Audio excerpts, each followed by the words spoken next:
Камера, мотор, поехали. Всем привет, друзья. Канал Tracker in Scandinavia. Меня зовут Федор, кто меня первый раз видит. И в этом видео поговорим мы с вами. Давно я уже должен был снять это видео и выложить, но задержался. Отзыв и опыт работы в компании Crazy. В Crazy я проработал с 2016 по 2019, ровненько 3 года.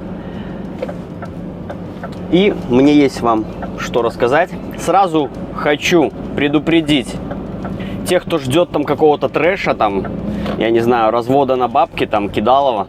Такого не будет. Я вам буду ровненько рассказывать все то, что было со мной и как я там именно отработал. И то, что я за это время узнал о этой вообще в целом компании.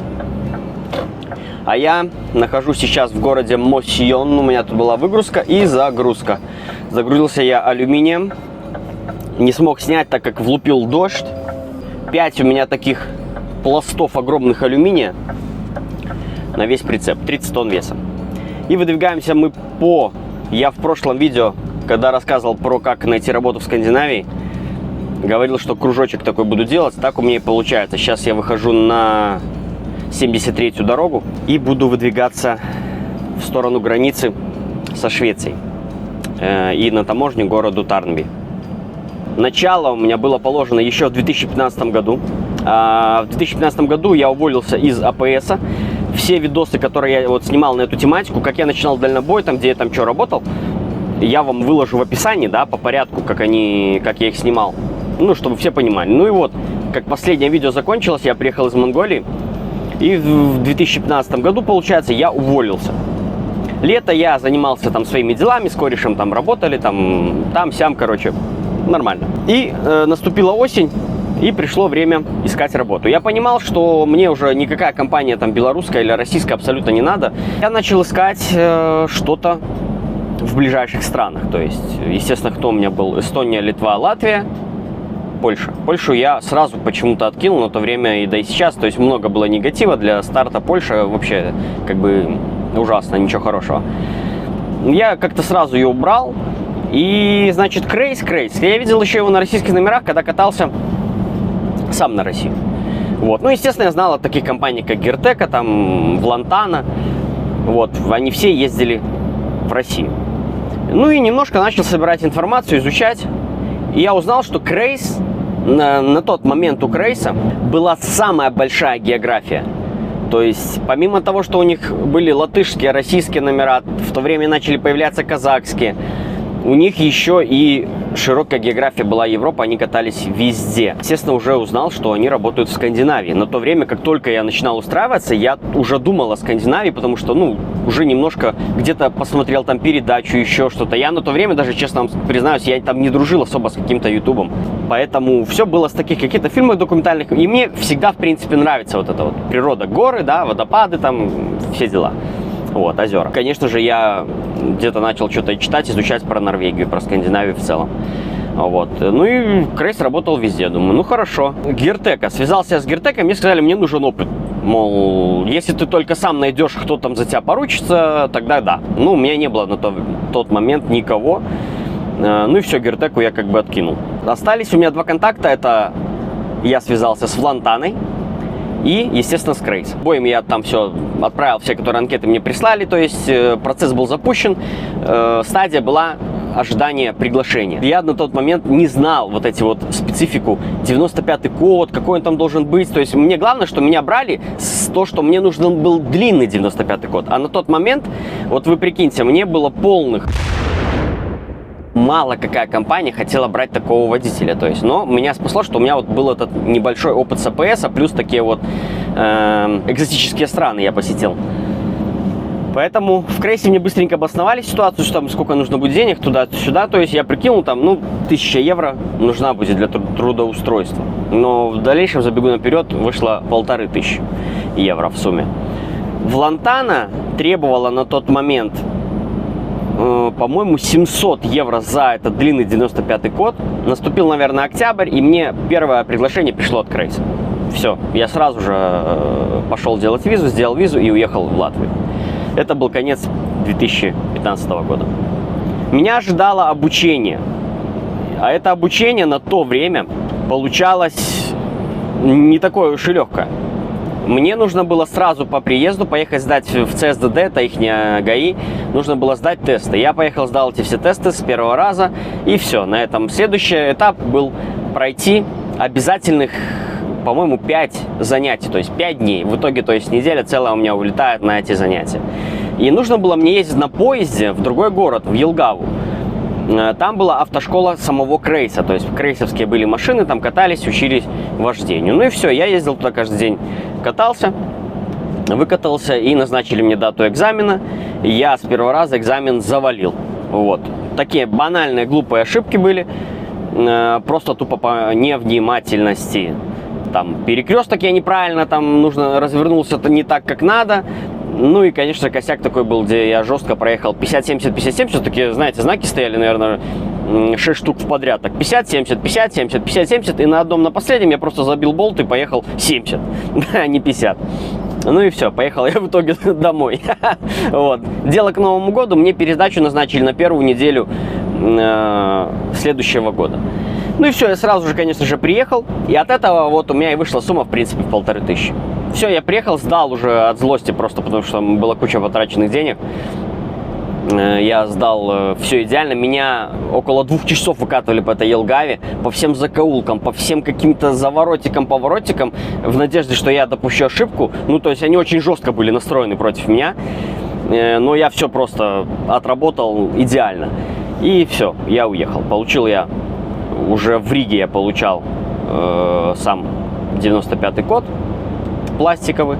И после того, как я уже получил 95-й код, мне нужно было еще в Крейсе сдать вождение, то есть их не стартово. То есть обычно, кто приезжал на то время на короткий 95-й код, они сразу сдавали вождение, и там, например, сколько-то людей сразу ехало домой, потому что они просто тупо заваливали это вождение, либо же сам Крейс их заваливал. Как он их заваливал? Например, еженедельно, да, это чтобы вы понимали, каждую неделю в Крейс приезжало, и до сих пор, возможно, еще приезжает, нет, ну сейчас уже может быть не такое количество, но на тот момент Крейс был один из самых крупных. Крейс был наравне с Гиртекой по количеству машин. Потом уже Гиртека резко вальнула вверх, а Крейс остался на своем месте, и в итоге Крейс еще остался с меньшим количеством машин на данный момент. Вот, ну тогда это была самая крупная компания в Латвии и одна из крупнейших компаний, ну, пускай, ладно, не в Европе, но в Прибалтике. Приезжало около 30 человек, но поступала заявка, например, что водителей нужно всего лишь 20. И 10 человек, вот как ни крутите, каким-то образом они все равно их отклеили. Там этот плохо сдал там вождение, там еще что-то там, где-то там, ну... В общем, инструктор выдумывал сам, как ему завалить этих людей. Ну и оно так, эта схема вся и работала. Вот, то есть, если все 30 нужны, то все 30 проходили, даже если кто-то завалит вождение, его все равно допускали. Вот это первый такой был нюанс. Но мне это вождение, я уже тогда понимал, что мне на самом деле плевать на это вождение, потому что у меня пластик в кармане. Ну и инструктор тоже это уже знал. И то есть я вождение сдал так вот просто. Выехал, что-то там проехал, у нас загорелся аккумулятор, скорее всего, там щетки, может, какие-то на генераторе. Хана им пришла или что. В общем, мы развернулись. В таком тоже месте я довольно-таки сложном развернулся и уехал. Все. На этом вождение мое было закончено. Следующее, что меня ждало, это стажировка. Стажировка на Европу.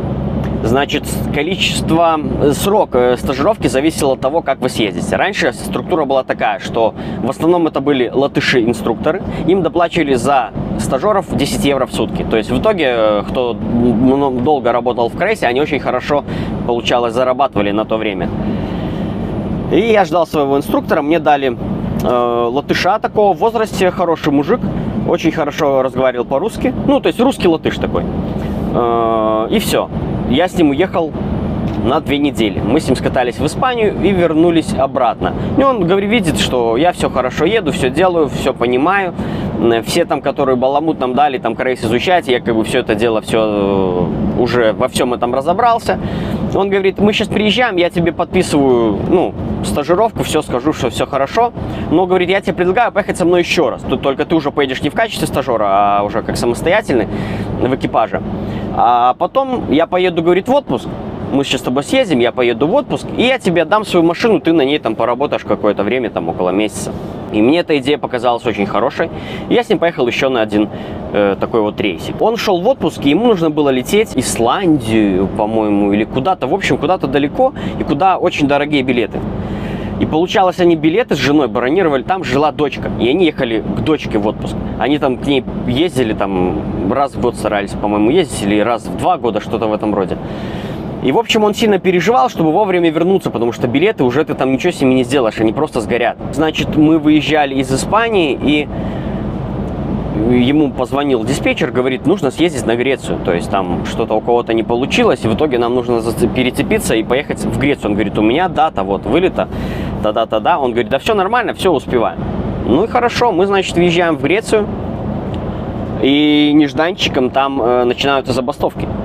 Забастовка фермеров, тракторами перекрывались все крупные автомагистрали, и, в принципе, движение останавливалось. Ну и вот, и мы, выехав из порта, проехав там километров, я не знаю сколько, 200-300, в общем, мы остановились. Это была первая наша пауза, сутки мы простояли, на следующий день поехали. Затем мы приехали на выгрузку, выгрузились, поехали на загрузку в мандариновую рощу. Я первый раз очутился, вот именно вот мы стояли почти в этом саду, кругом эти мандарины, апельсины, ешь не хочу. И они очень все вкусные были. С тех пор я таких вкусных никогда не ел, чем спелый вот апельсин или мандарин на дереве. Опять-таки забастовки, и все, нас не грузят. Мы простояли там около 3 суток. Он уже, этот водитель, на полной измене. Он уже валит там валидол. Ну, он в возрасте мужик такой. То есть я вижу, насколько ему хреново. У него там и сердце начинает болеть. Я думаю, ну, еще не хватало, чтобы он просто из этой всей ситуации тут, ну, откинулся. Ну и все, наконец-то нас загружают, и просто начинаются крайние сроки. Мы прорываемся все-таки с Греции. Там еще частично где-то... получается, почему нас не загружали?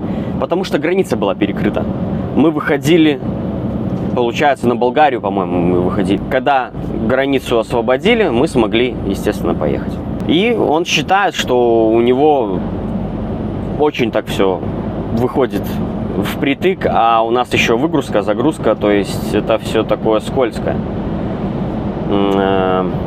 Он понимает, что он, скорее всего, огромная вероятность, что он не успеет. И он начинает звонить диспетчеру. Мы в это время где-то пересекаемся в Болгарии с экипажем.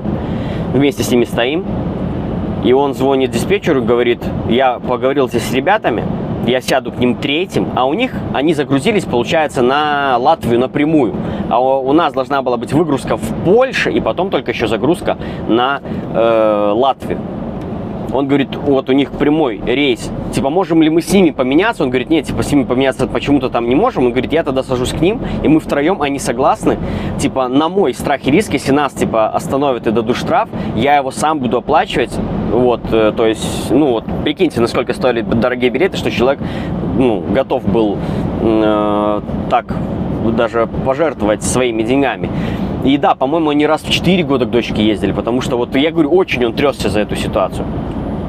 Ну и все. Все дали добро. Про меня он говорит, что там он сам умеет все, он опытный, хороший водитель, все, пускай остается сам. И я ему, ну, он всех предупредил, механиков, всем позвонил, сказал, он остается на моей машине, машину у него не забирать, мол. Ну, а человек работал уже больше 10 лет, то есть он вес какой-то имел, то есть он мог там так вот распоряжаться, так сказать. И все, он сел и уехал. Они втроем уехали, то есть получилось так, что они в 3 чипа, да, они вальнули с Болгарии до Латвии одним махом. У него все удачно сложилось, он везде успел. Вот, я был очень рад за него. Он, ну, позвонил, когда прилетел, все, мы созвонились, поговорили, вплоть до вот он уже в самолет садился, мы еще раз созвонили, что все хорошо, и он улетел. Вот, ну, а я спокойненько поехал один. На таких, признаюсь, небольших радостях от того, что я один, ура, класс. Вот, все, я в Польше выгрузился, загрузился на Латвию, приехал в Латвию, и мне предложили съездить, ну, на этой машине, соответственно, но, говорит, мы тебе дадим, у нас есть срочный просто груз во Францию, и мы подсадим к тебе водителя, поедете в экипаж. Я говорю, ну хорошо, поедем в экипаже. Там белорус, хороший, мол, мужик, все хорошо. И реально ко мне подсадили Леню, очень отличный мужик.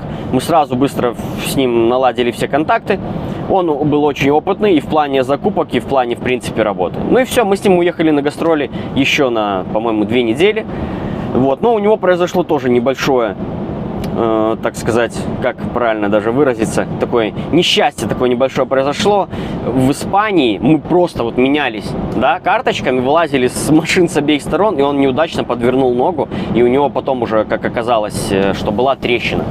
В то время я быстренько проверил страховки. У меня, так как была виза, у меня была страховка белорусская. У Лени, так как у него был уже вид на жительство латвийский, у него была, которую советовал Крейс, страховку, по-моему, не Крейс, или Крейс давал ее. Короче, в общем, в Латвии все равно нам ее всем подсовывали, кто вид на жительство делал. Латвийская вот эта вот страховка. Он звонит по этой латышской страховке, мы находимся в Испании. И говорит, что вот так, и так, и так, и так. И они ему отвечают четко, что вы сейчас все делаете за свои деньги там, а потом вы приедете в Латвию, и мы только рассмотрим ваш случай, страховой ли он или нет. Он такой, типа, ну да, окей. Я по приколу звоню в свою, думаю, ради интереса, мне же интересно было, как наша работа, страховка белорусская. Я звоню им, все, на горячий там этот номер, и мне говорят, вы сейчас приезжаете в любую больницу, даете их контакты, мы им там скидываем реквизиты, и все, вам делают все, страховка все покрывает. Все, вот вам и разница. Что, мы купили костыли Лене.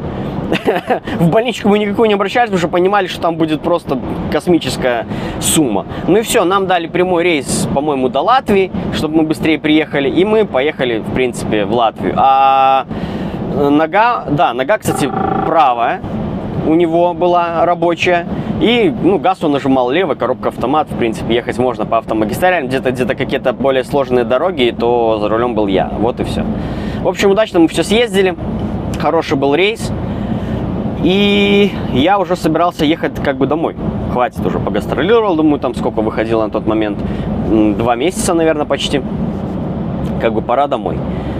И мне говорят, давай, последний рейс на Россию, и потом поедешь домой. На другой только машине. Новая машина нам нужно было взять. Там как, почти новая Volvo. Значит, мы поехали с ребятами, взяли эти машины. И 3 машинами, с 2 белорусами еще, мы выдвинулись на Россию с цветами. Вот. Съездили, вернулись обратно. И все, как я договорился, я поехал домой. Дальше я понимал, что работать в экипаже я не хочу. Мне мало места. И в принципе, так как я начинал в АПСе один работать, на дальнике один ходил, мне нравится одному все-таки. По приезду обратно в Крейс после отпуска, был конец марта, по-моему, там, или что-то в этом роде было, да? Середина-конец марта.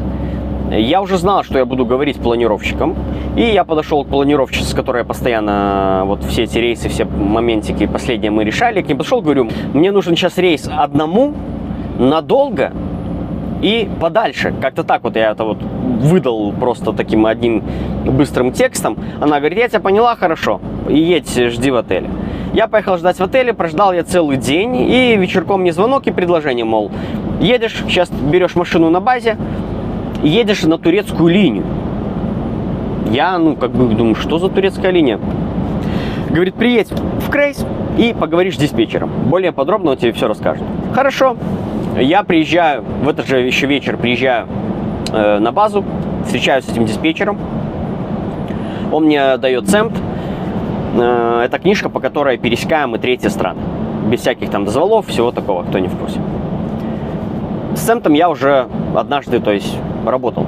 Мы ехали с ним в Азербайджан, когда я был в АПСе. И, значит, он мне рассказывает, что вот едешь туда, но есть одно условие, что там нужно будет тебе взять в Болгарии левый чип и работать там с левым чипом. Я говорю, как с левым чипом? Он говорит, там нормально, транспортников там нету, есть какой-то штраф, мы это оплачиваем дело. И что он нам нужен для прохождения границы и где-то на каких-то там, таможнях или на загрузках, на выгрузках. Только, в таких случаях. И, все так там работают. В Болгарию въезжаете, перецепляете, обратно уходишь, там, Турция, Армения, Азербайджан, Грузия. Работа только там. Я говорю, хорошо, вообще отлично, просто отлично, я считал это.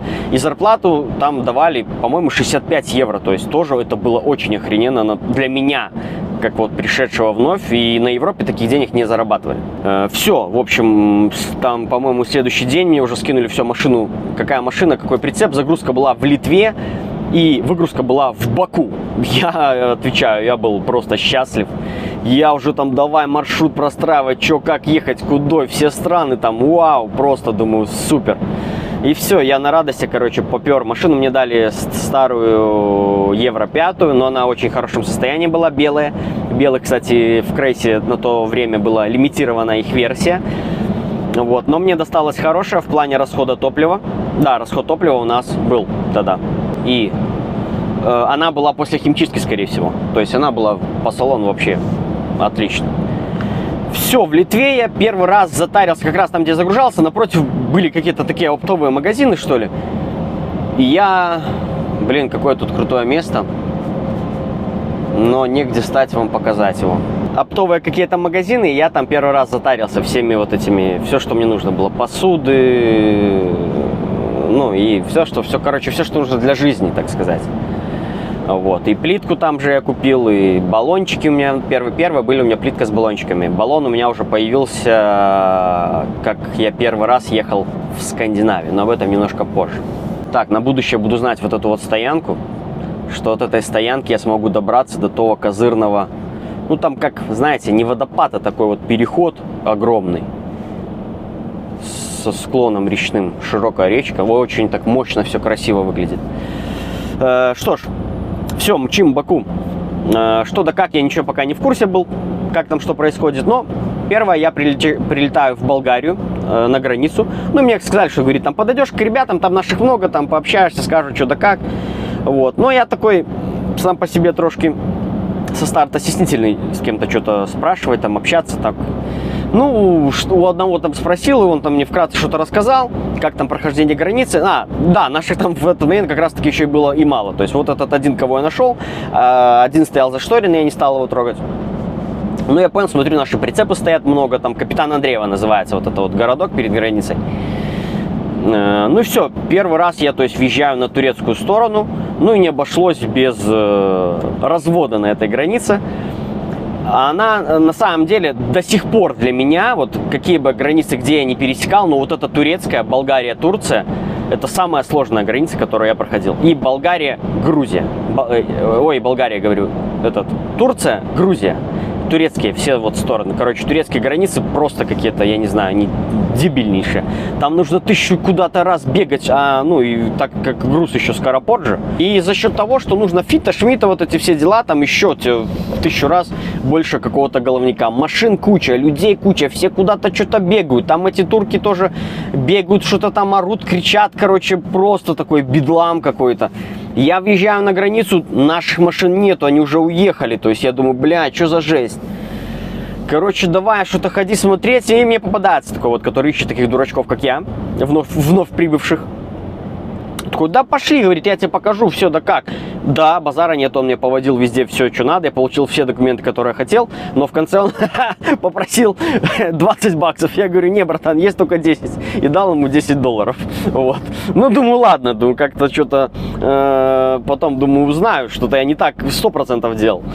Значит, потом выяснилось, что у нас там целая экспедиция есть, в которую ты просто идешь, и там за тебя все делают. То есть там тебя просто направляют. Так, все, иди туда, да-да, собирают там все документы. Тебе не надо там заниматься вообще всякой херней, короче. Но это уже потом, естественно, я уже все понял, все знал. Уже потом работал без всяких потерь денег. Все, Турцию я первый раз проехал. Как-то попроще было вот эта Турция-Грузия. И въехал я в Грузию. В Грузии, конечно же, я охренел от границы. Это самая крутая граница, которая на данный момент я видел. То есть именно вот стран таких, которые... Не как вот здесь, что Норвегия в Шенген-зоне является, поэтому здесь такая более упрощенная все. Таможенный просто контроль, не граница. А там вот именно как бы полноценная граница, и насколько там все было круто. То есть одно окно, подъехал в одно окно, тебе в этом окне одном все просто сделали, тебе не надо выходить из машины, шикардос. Все, ты въезжаешь в Грузию, поехал. Если у тебя какой-то груз холодильный, у тебя, то есть, фита нужно, то ты там еще в одно место просто по дороге заезжаешь, и там довольно-таки все очень быстро происходит. Так, у нас тут немножко какие-то зауженности с этими караванчиками размениваться, неудобняк. Заодно, сейчас еще пока еду, то узнаю, как здесь эта дорога 73-я. Я вот По-моему, по ней я раньше не ездил. Мне просто, знаете, к зиме, я так понимаю, будет это регулярно у нас теперь маршрут. Вот либо Бода, либо здесь. И что зимой по этой 73-й я буду ездить очень часто. Поэтому нужно ее изучить. И вот, в принципе, грузинская граница. Я под впечатлением. Ну и в целом все, я уже попал вот в первую свою серьезную такую работу. Зарядился я как минимум на 3 месяца, ну то есть план был 3 месяца.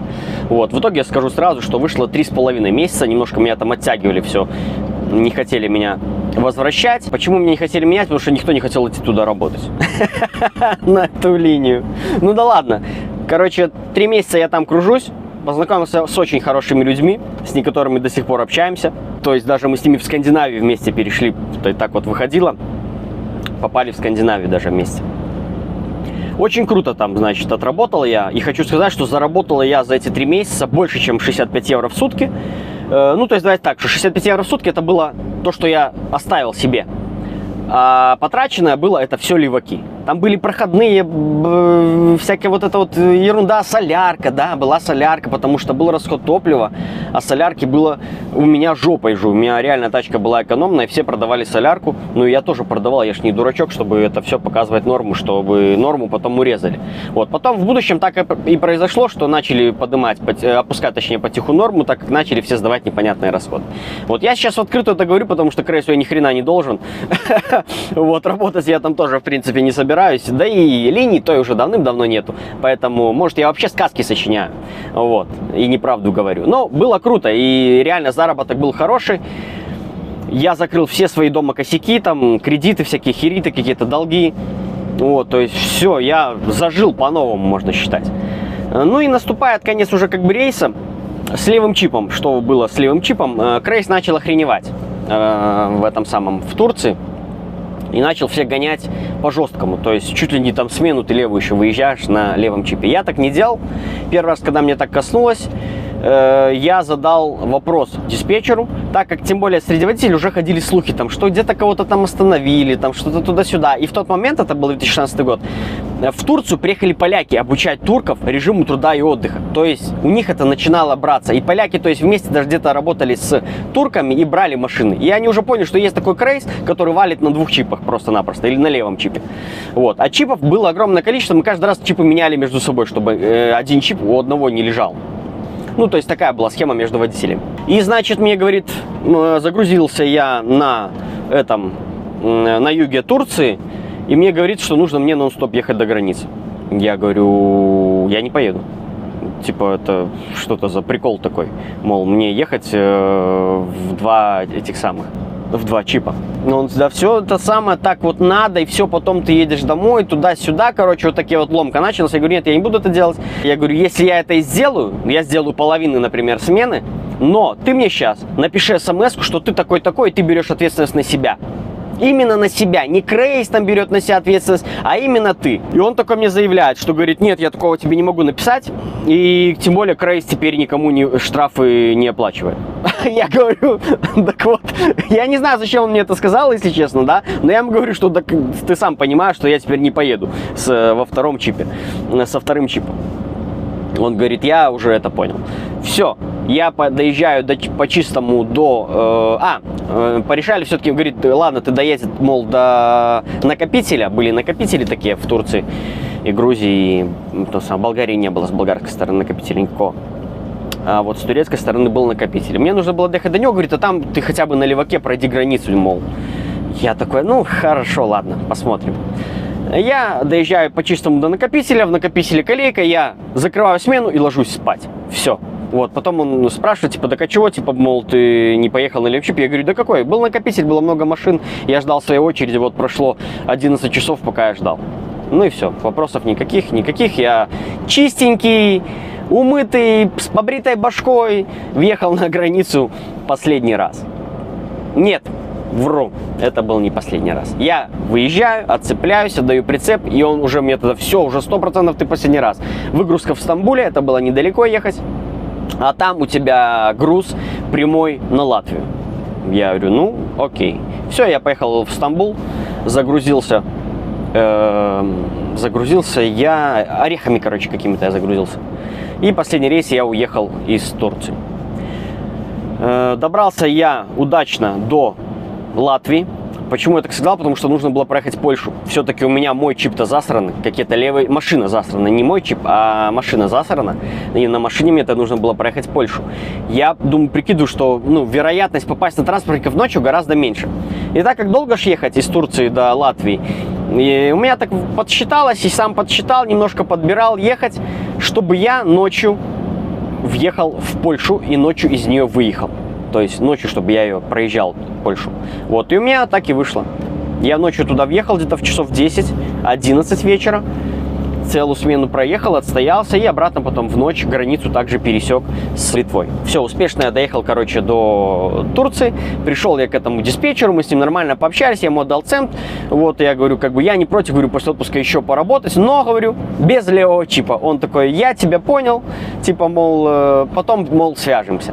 Ну, это означало, что нахрен ты нам тут без левого чипа не нужен.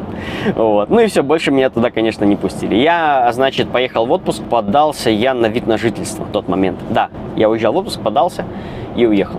Что ж, по приезду, я говорю, я как бы хочу один планировщица, с которой я общался. Она говорит, я тебе могу предложить круги, мол, Италия, Франция. Будешь там кататься.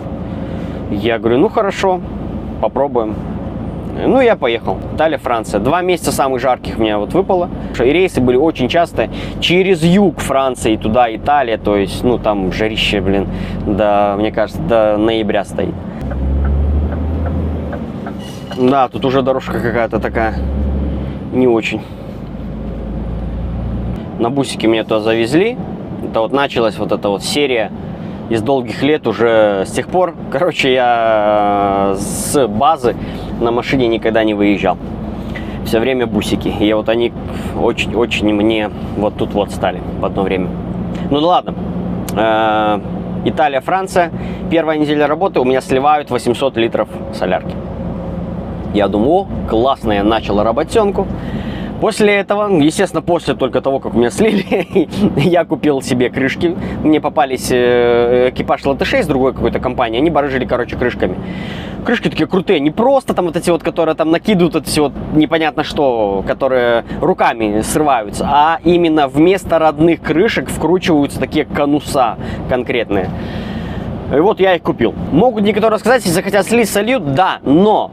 Есть один важный момент, когда у вас стоит какая-то конкретная защита. Это фактор, что на вас пройдут мимо, потому что будет рядом стоять машина, у которой будут стоять обычные крышки, и быстрее вскрыть ее. Поэтому, ребята, защита в Европе должна быть по-любому. Это лично мое мнение. Диспетчер у меня был очень классный. Я вам позвонил, говорю, так и так. Ну вот у меня слили солярку. Ну, то есть, чтобы вы понимали, на то время, да и до сих пор, если солярка у тебя сливается, это за твой счет идет. Это по-любому. И мне диспетчер говорит, я тебя понял, будем стараться с тобой выруливать легкий рейс. Ну, то есть, чтобы я какую-то экономию принес. То есть, перекрыл этот перерасход. И я вам хочу сказать, итог какой получился. А получился итог, что я почти я имею в виду, почти 2 месяца я проездил с очень легкими весами. 2,5 тонны, 1,5 тонны, 5, такой вот, ну, то есть такая вот херня. И хотя у меня были всегда горы, там, да, Монблан, Фреус, там эти Каны, тоже такие веселые горки. Но за счет этого я все равно сэкономил. И я отбил 750 литров. Ну и вот первая была моя высчета, 50 евро. С меня высчитали в Крейсе за пережог, как бы официально пережог топлива это был. Вот, у меня высчитали. Высчитывали тогда, на то время, 80 центов. И плюсовали также, кто сдавал норму ниже положенной, плюсовали также 80 центов. Некоторые будут рассказывать, что там такого не было.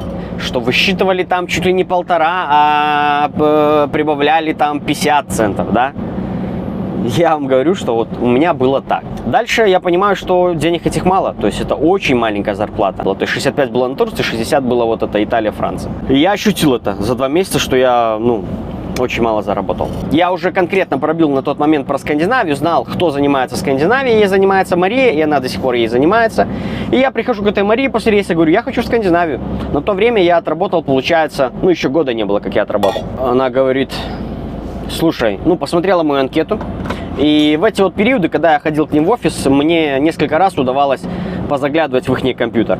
И с тех времен я понял, что в Крейсе, это вот очень важный пункт, что в Крейсе на каждого водителя есть огромная анкета.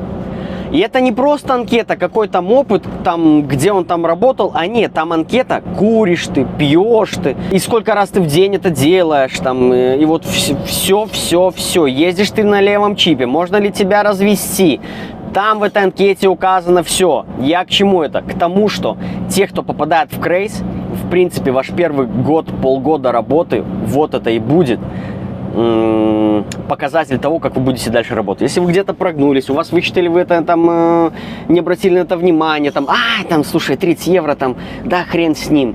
Все, галочка стоит, можно и 50 высчитать, а в следующий раз высчитают 50. Вот, а через несколько лет высчитают 100. Ну и все. На самом деле таких водителей огромное количество работает. Просто огромнейшее количество их работает, которые не обращают на такие мелочи внимания. Первая ситуация у меня была, я уже работал. Следующий мой, давайте уже по порядку, чтобы не было сбоев. Я подошел, говорю, надо мне Скандинавия. Говорит, нет, Скандинавию, слушай, давай ты обратно иди. Планировщицу, звали Катя, она говорит, типа, ты иди, Катя, попросись на Англию. Отработаешь на Англии визу, и я тебя возьму на Скандинавию без проблем. Я говорю, ну хорошо. Я пошел обратно к Кате, говорю, я хочу в Англию. Она такая, ну окей, давай. Посмотрела мою анкету, все нормально, опыт есть. Уже, типа, говорит, все, давай, едь домой и будешь делать визу. Я поехал домой, долго у меня эта процедура заняла, около 1,5 месяца в первую визу я открывал английскую. И все, уехал на работу, в Англию. И вот первая зарплата в Англии я получал, там платили 70 евро. То есть сразу, 15 евро плюса, да, 10 евро плюса получается. Отлично, это ощущается, очень ощущается. И вот там у меня первый раз не дошло 50, по-моему, евро. Я звоню в бухгалтерию сразу после зарплаты, а зарплату мы получали, то есть отработал, например, 2 недели и каким-то способом передал документы, либо машина какая-то едет, либо почтой можно было передавать, да, ДХЛом. Документы они получают, и сразу тебе на следующую неделю делают расчет. То есть деньги вот всегда они крутились, всегда они, как бы зарплата вся твоя почти была у тебя. Это вот огромный плюс Крейса был. Я звоню в бухгалтерию и говорю, я посчитал, по моим подсчетам, вот у меня здесь так, все по своему отчету, говорю, вот как все у меня это самое. Она такая, да, сейчас я проверю, типа, подождите. Такая, типа, мол, делать ли, что там проверяют, возможно, или что. И мне такая, ой, слушайте, ошибочка вышла нашей бухгалтерии, вы уж извините. Мне возвращаются эти 50 евро, и с того момента у меня никогда в жизни ошибочки не происходило до самого моего увольнения. Вот. Следующий был такой тоже момент. С того момента мне перестали кто-то что-то чем-то указывать и тыкать. Тоже дело было в Англии. И, значит, начались идти турецкие грузы в Англию. И в Крейсе произошли перемены, и, получается, диспетчера все открепились, и начали работать диспетчера, тех, кто везет, груз. В общем, бедлам такой начался на Англии. Не очень это хорошо, когда у тебя 20 диспетчеров непонятных. Вот. И, значит, попадается мне этот турок, то есть, который еле там разговаривает по-русски, он ведет этот груз. А у меня в чем суть? У меня суточный. Об этом знали все. То есть был там какой-то главный диспетчер, какой-то там такой более-менее плюс-минус мой диспетчер, который очень часто со мной работал. То есть все были в этом... Все были в знании, и когда этот турок мне первый раз написал или позвонил, я ему говорю, у меня суточный тогда-то, тогда-то. То есть груз, который мне дали, я понимал, что я с ним не могу выгрузиться в Англии. Я могу доехать и отцепиться, например. Это я, в принципе, так и сделал. Он мне говорит, нет, все, давай, ты там этот суточный свой там потом сделаешь. Ты давай, говорит, едь. Это на жестком акценте, я не умею просто пародировать акценты. Ты едь, говорит, выгружайся в Лондоне, а потом делай, что хочешь. Я говорю, нет, говорю, ты, наверное... А он мне уже звонит и на повышенных тонах начинает со мной разговаривать. Я просто понимаю, что он дебил, просто вот тупорылый дебил. И я уже грубо с ним начинаю сам разговаривать. Я говорю, слышишь ты, говорю, я доезжаю, отцепляюсь и делай нахрен, что хочешь с этим прицепом. Все. Он, мы кинули трубки, я еду в Англию, отцепляюсь нахрен и становлюсь на суточный. Все. Приехала другая машина, зацепила прицеп и поехала, выгрузила и пристегнула, по-моему, мне его обратно. Пустой. С тех пор с турком этим я никогда в жизни не разговаривал и не видел его. Вот. С тех пор мне никто херню какую-то не порол, чтобы я где-то на чем-то куда-то там проехал, что-то там бред какой-то сделал. Вот вам, пожалуйста. То есть пример того, как нужно работать в крейсе, да. Если поставить машин 10 водителей, я вам гарантию даю, что 7 из них на то время в крейсе согласилась бы на мутку вот этого турка. Работаем дальше. У меня идет дело к концу. В Англии не особо ничего интересного не было. Я там сложностей никаких не встречал, хотя там пугали очень разным бредом. Да, там эти мигранты, это особое внимание нужно. Соблюдать, главное, все инструкции. Крейс, с самого начала, как ты приходишь работать, здесь дает кучу инструкций. Если ты будешь работать по этим инструкциям, то все будет хорошо. Да, в Англии мне побили машину. Не в Англии, это было во Франции, в Дункерке еще тогда Дункерк был. И побила мне машину наш же крейс. То есть экипаж с прицепом. Я в это время валялся в кабине, у меня был там отдых какой-то. Я стоял оцепленный только на голове. Вот, машина у меня была очень такая свежая, Volvo. И бабах только, ну, как бы, я чуть со спальника не упал. Вылажу, у меня крыло, там фара побита задняя. Вот, и наш прицеп жопой стоит, я думаю, ну, вообще молодец. А у них, ну, фара там, побили фару, там, чуть-чуть там поцарапали, отбойник. Вот, я быстренько все нафоткал, механикам звоню, говорю, так и так, я фотки выслал, мне побили машину. А кто побил? Я говорю, ну, наша, вот наши номера, это наша крейсерская машина. Он такой, ну, ладно, все, я понял, скажи их номера и имена. Я сказал номера, имена, и все. Ну, с меня, я снял себе ответственность, и, естественно, никто с меня ничего там не высчитал за то, что меня ударили, да, потому что некоторые могут ходить такие истории, что в крейсе высчитывают за все. Отвечаю вот на этот вопрос, за что высчитывают в крейсе. Никогда в жизни с вас за царапинку от ветки не высчитают. Если у вас царапина с канавой уже, то есть, да, это там нужно от такого, от ствола дерева поцарапать, да, там, об скалу какую-нибудь, я не знаю, там, об что еще-нибудь острое, арматурину какую-то где-то. За это у вас будут высчитывать, и это логично, я считаю.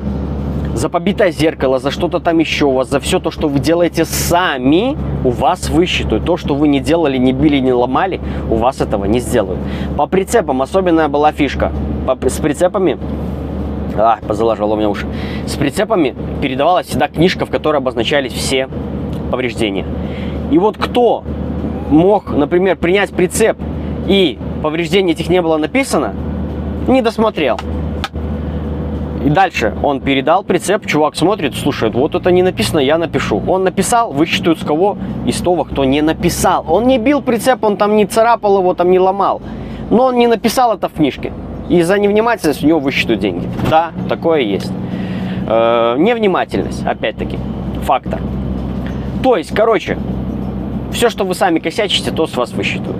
Если вы работаете нормально, в принципе, как я работал, я сразу говорю, забегая наперед, что за 3 года в крейсе у меня никто никогда ни за что, вот я же вам рассказал про 50 евро, там, про это самое, про турка этого. Турок, да, турок, кстати, меня пугал, что там у меня высчитают, там 150 и 200 миллион, высчитают себя, не едешь, сука, ты такая, блядь, там все, то есть, да, он там пена с рта у него шла. У меня никто ничего не высчитал. На данный момент, как там происходит движуха, я не знаю, один там диспетчер или несколько диспетчеров с вами прикрепляют. Ну, скажу одно. Я в крейсе работал с некоторыми диспетчерами, про которых мне другие водители втирали, там, ну или пока в бусе, знаешь, там едешь. Там же вообще истории такие, там вот единственное, что всегда в бусах, да, там все всегда супер профи. Просто супер профи, там вообще. Вот. Поэтому советую, кто начинает, беруши, втыкайте в уши или наушники, втыкайте на все время движухи в бусике до работы. Значит, и вот такие рассказчики там, да это вообще он такой сикой, да жесть, с ним работать нереально. Я начинаю работать, и все нормально происходит. И это даже было не только в крейсе, это было и дальше, вот, где я работал, было точно такие же ситуации. Один где-то что-то ляпнул, где-то что-то не так, быканул там или накосячил. Диспетчер начинает его учить, там, ну и понеслась. Да, я знаю, что есть менеджера, диспетчера, просто в разных странах их по-разному называют. Поэтому в Латвии это диспетчеры. И они есть разные, есть вообще тугие, вот как этот вот турок мне попался, да, но он просто был непробиваемый олень, то есть я понимаю, его своя выгода, да, ему плевать на этого водителя, ему плевать на все остальное, да. Но если вы уверены в своей правоте, например, что я знаю, у меня вот есть 9 часов вождения, 10-й час я могу взять, проехать и все. И у меня, например, завтра наступает 56 там, часов вождения или 90 за 2 недели. Если вы знаете свои права, вы знаете режим труда и отдыха, то вам все эти диспетчера просто до одного места, ребята. Абсолютно. Я как бы с этой точки зрения всегда и работаю. Мне похер, кто мне что там втирает. Я знаю свою работу, я выехал, поехал, все. Что еще от меня надо? Я еду. Ха, отстаньте от меня. Вот вам и все, наверное. Вот вам и все. Я отработал Англию полгода, по-честному, и прихожу обратно к этой Марии, которая занималась и занимается планировкой на Скандинавию. Я говорю, вот он я. Как бы по договоренности, она такая, да, я все помню. Все. Ты едешь в Скандинавию, и я в душе прокричал «Ура!». Вот, ну и все, с радостью поехал работать. Начал работу свою в Скандинавии. Вот, и вышло у меня, что в Скандинавию я попал спустя как год. Я отработал в Крейсе, чуть-чуть больше вышло, получается, смотрите. Я начал работать 2016 январь в Крейсе, а в 2017 апреле я поехал первый раз в Скандинавию. Ну вот вам, ребят, такой вот пример. На Скандинавии долгое время, тоже первое время, точнее, первый год, наверное, как я работал, еще была норма топлива. Затем все устроили бунт, собрали подписи, что все уволятся. И на то время еще работал очень много сторожил, так сказать, в Скандинавии, корешей директора, то эта тема прокатила. И расход на Скандинавии убрали топливо.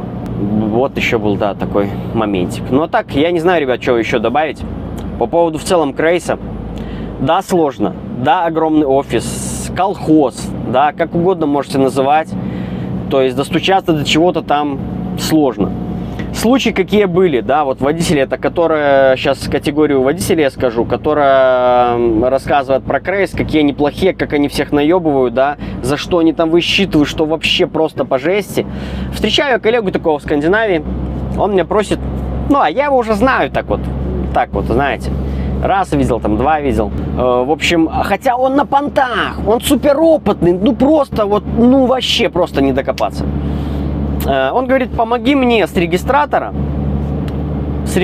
записать на флешку, на мою, говорит, этот самый. Мне зеркало побили, ну вот как мне, да, снесли, только в Вольве что нижнее зеркало вот это вот идет, квадратик маленький, да, оно внизу, и вот нижнего зеркала у него его не было. И, ну, у него компа не было, естественно, откуда комп и зачем. Вот, у него была флешка. И мне, то есть, нужно было с регистратора себе на комп, с компа ему на флешку записать. Ну и скидываем файл, он мне там рассказывает, как ему Норвег там вообще просто снес и поехал, там кошмар такой, Норвег этот плохой был. И мы включаем, просматриваем эту запись, и он вот в момент, когда вот запись происходит, вот это вот удар, он мне по-прежнему доказывает, что он прав, хотя я вижу, что он нахрен не прав вообще. И там была разделительная полоса, четко видимая. И было четко видно, как Норвег этот ехал на расстоянии от разделительной полосы, а он шел, вот как примерно его, да, я так прикидывал, машина шла, он шел четко по ней, этой полосе. То есть, ну, зная, тем более, этот тоннель, мы по этому тоннелю там ездим постоянно, там, на Берген. То есть, там ничего сверхъестественного не могло быть. И вот он рассказывает, что уже третье уже зеркало ему здесь снесли. Ну, понятное дело, что чувак сам и херачит эти зеркала. Естественно, с него высчитывают каждый раз. И потом рождаются вот такие вот разговоры, что я не бил, это мне. А Крейс, суки, высчитали, да. Вот. Ну, вот вам, пожалуйста, пример. Все. Почему я уволился с Крейса? Да, Скандинавию отрабатывал, работал я. И пришло время, наверное, в целом, это все было всуммировано. Первое, что произошло, поменяли структуру зарплат. Вот то, что я вам рассказывал, как мы сдавали отчеты, получали бабки, это было всегда везде так. Но тут они поменяли эту тему. И получалось так, что я только приезжаю с отпуска, без денег, естественно. Откуда у меня деньги? Там, 100 евро. То есть я знаю, что я сейчас работаю 2 недели, там отправлю отчет и получу деньги. И говорят, что зарплаты не будет. То есть я, получается, приезжаю почти в начале месяца, и зарплату первую я получу только в конце следующего аж месяца. Ну, а у меня не было денег, не накапливались они у меня ни хрена никак. У меня лизинг, плюс где-то что-то куда-то. То есть я на лизинг большие суммы башлял. То есть мне это нравилось, что я спокойно, независимо платил лизинг спокойно. Не надо было думать и голову ломать, что, где, как и куда. И здесь я понимаю, что у меня накрывается лизинг, все накрывается. Ну, в общем, перебрался я там, переодолжил там, закрыл лизинг за 2 месяца, его притом нужно было закрывать, получается. Но ситуация мне это очень не понравилась. В общем, косяк происходит у одного из водителей, он нажрался и бухой за рулем там надебоширил в Норвегии. И всю эту линию, короче, подсиживали на этой линии, потому что это была самая дорогооплачиваемая линия на то время. Ну и, короче, все это суммировалось, и 25 машин выгнали нахрен за пару недель оттуда. Вот. Ну и все, я уже прикинул, начал искать другое место, и после Нового года ушел я работать в другое место, где по северам мы рыбу там возили, в общем. Ну, это уже совсем другая история, то есть вкратце вот моментики я рассказывал как-то уже на канале. Ну и все, дальше началась уже работа, которая уже освещается, в принципе, на канале. Там этот промежуток, год я работал в компании, это был Lars Prim, компания латвийская. Но там экспрессы, другая специфика работы. Тоже особо я ничего не буду там рассказывать, плохого, хорошего. Я тоже хорошо оттуда уволился, год я ровненько отработал и заранее уволился, предупредив, что я больше работать не буду. Вот. Ну, потому что работа, почему уволился? Работа не соответствовала, выполняемая работа не соответствовала заработку. Вот банальная причина. И затем же, вот, когда я увольнялся с Lars Prim, год ковида начался, но еще об этом никто не знал, и я с Херентосом уже связался, все, мы ждали документы, я поехал домой, и в итоге я не дождался Херентоса. Вот, ну и все, потом, ребята, уже я все рассказывал на своем канале. Поэтому, итог какой? Я всем советую начинать с Крейса, если кто хочет работать в Скандинавии. Если вы не хотите работать в Скандинавии, то на самом деле Крейс, может быть, будет не лучшим вариантом. Но если вы хотите попасть в Скандинавию, то это идеальный просто вариант. Зимняя резина есть, цепи есть, свет дополнительный есть, машины Volvo, что вам еще надо, ничего не надо, все отлично. Работа Рефтенд, пожалуйста, выбирай, хочешь туда, хочешь туда. Проработайте какое-то время, то есть сейчас на данный момент, кто работает в Крейсе больше 5 лет, у них зарплата около 100 евро. То есть это хорошая зарплата в Скандинавии. Вот. Экипажи ходят на север, по всем кустам они не ездят северным, там такие в основном большие фирмы загрузки рыбы, но как вот в Lars Prim мы ездили по фермам, прям там собирали по самым краям севера, да, такого в Крейсе нету, поэтому ничего страшного там в работе тоже нет. Работают и до сих пор, вот, ребята работают уже больше 5 лет, говорю, многих знаю, кто в Крейсе на данный момент. Надеюсь, кому-то я ответил на вопросы. Возможно, кого-то не удовлетворил тем, что не было там какого-нибудь трэша, что меня там кинули на пару косарей. Ну, добавлю про поводу еще, да, денег. В Скандинавии викинги. Ну, конечно, викинги, если ты без цепей, за твой счет. Если на цепях, вопросов нет. Вот и все. Все очень просто. Но вот, конечно, тоже просто так этого не будет, вам придется все доказывать, там рассказывать. Конечно же, Крейс, все машины в Крейсе с видеорегистратором. Это упрощает ваши движухи. Когда вы надели цепи, снимите видос, что вы надели цепи, что вы поехали на цепях. Это вас тоже, ваша будет страховка потом. Не надо будет доказывать, что вы, ну, вы поняли, что я хотел сказать. Все, есть материал, видос, вот я взял цепи, поехал. Не поднялся на цепях, ребят, я тут не при делах, все. И это работает. То же самое в Англии. Но опять-таки, все в инструкции. Все, чтобы не попасть на высчеты бабла, все в инструкциях и инструктажах, которые проходят перед рейсом. Новые ситуации начали происходить в Англии, например, ну, когда я работал. Подставы, дорожные подставы, да. Видели, выщемляли вот такие прибалтийские компании, польские компании, и их подставляли. В основном это работали румыны какие-нибудь или еще кто-то, кто уже жил в Англии на постоянной основе, то есть, возможно, там паспорт у них даже был. И вот они страдали такой херней, чтобы сорвать бабла со страховки. И подлазили на кольцах, это происходило на кольцах. У нас, значит, инструктаж был, в чем суть инструктажа была? Не то, что подлезли, смотреть там аккуратно и так далее, а суть в том, что сразу же, если что-то произошло, вам нужно выскочить из машины и снять видео кто в машине того, кто в вас врезался, там, или вы его зацепили, там, неважно, какая уже ситуация. Например, суть в чем, что происходит ДТП, ну, повреждения минимальные, да, ну и все, полиция там приехала, все там порешали, там, ну, там, поехали, водитель не в ладах особо с английским, естественно, как это происходит всегда. Дали протокол, подписал, там, посмотрел, там, перевел на переводчика, что-то там, ну, половину понял, половину не понял, поехал. А итог приходит на крейс, там, например, сумма в 10 тысяч евро. За что? А за то, что пострадали пассажиры, которые были в машине. И водитель потом доказывает, там не было пассажиров, там был один водитель. Но где это зафиксировано, а нигде. Вот, это есть такие вот случаи. Были, по крайней мере, были в Англии. И это все рассказывают. Да, с кем-то где-то происходит, начинается это все рассказывать. Нужно слушать, записывать и запоминать.